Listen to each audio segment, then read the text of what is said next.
जी दोस्तों, Syed Jilani president help social development organization registered NGO है government of Punjab से, महकमा सोशल वेलफेयर बैतुल माल मुल्तान।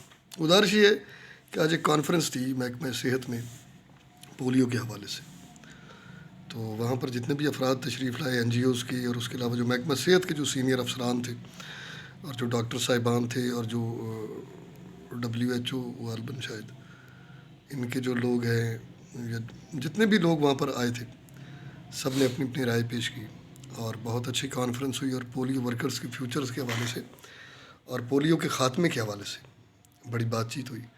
तो पैगाम सिर्फ जनरल पब्लिक के लिए, आप लोगों के लिए ये है कि आप चाहते हैं कि आपके बच्चे पूरी ज़िंदगी जो है वो एक व्हील चेयर पर घूमें? क्या आप चाहते हैं कि आपका बच्चा पूरी ज़िंदगी किसी का इंतज़ार करता रहे कि वो उसे आएगा तो वो उसे उठाकर डॉक्टर के पास लेके जाएगा या उसे उठाकर कुछ खिलाएगा? या क्या आप चाहते हैं कि आपके बच्चे वो खूबसूरत ज़िंदगी न गुजारें जो आप गुजारते आ रहे हैं? आप उन्हें माजूरी तो नहीं देना चाहेंगे, ना ही उनको जिस्मानी तकलीफ़ देना चाहेंगे। वालिदैन होने के नाते यह आपकी ज़िम्मेदारी है कि आप उनको पोलियो के कतरे पिलाएं, बार बार पिलाएं।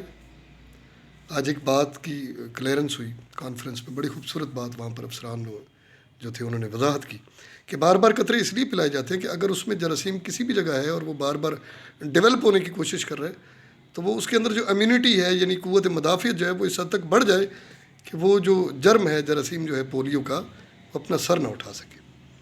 तो मैं समझता हूँ जो लोग ये समझते हैं कि जी बार बार पिलाए जाते हैं तो उनकी क्लियरेंस मेरी इस बात से हो जानी चाहिए। बहुत शुक्रिया जी।